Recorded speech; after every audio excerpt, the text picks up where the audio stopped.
Hello everyone and welcome. In today's episode I am going to talk about Facebook advertising policies. So what brought this up was we were running an ad this past week for a client and we got denied and rejected right out of the bat, and it kind of caught me by surprise, which I'll explain the more details into it, but it kind of caught me off surprise because I am familiar with the Facebook advertising policies.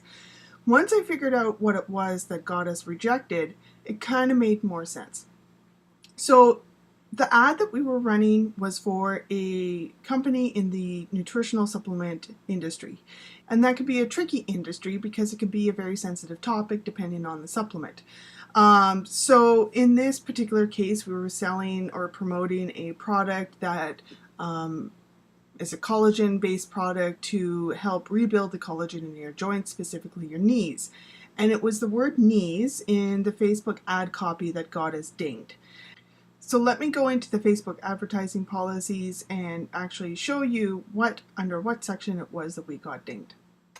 So here we are in the Facebook advertising policies. To find them, you just want to go to facebook.com/policies/ads, and you will find the advertising policies all along here on the left-hand side. If you go under prohibited content, it'll bring up a lot of the common things that you wouldn't even think about trying to advertise, at least from my perspective.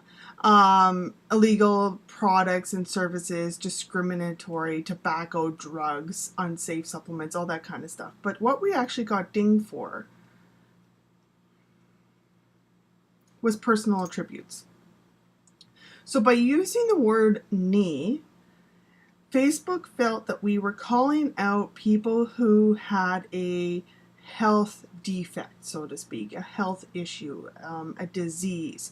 And they don't like that. They want Facebook to be a place of community and a place where you feel comfortable going and visiting, and they don't want the ads that they're showing to ruin that. So by using the words knees and calling out to that particular body location, they dinged us. And if you go into the actual advertising policy, they give you some really great examples, and you can see how tricky it can get, and how important your Facebook advertising copy is in order to get it approved.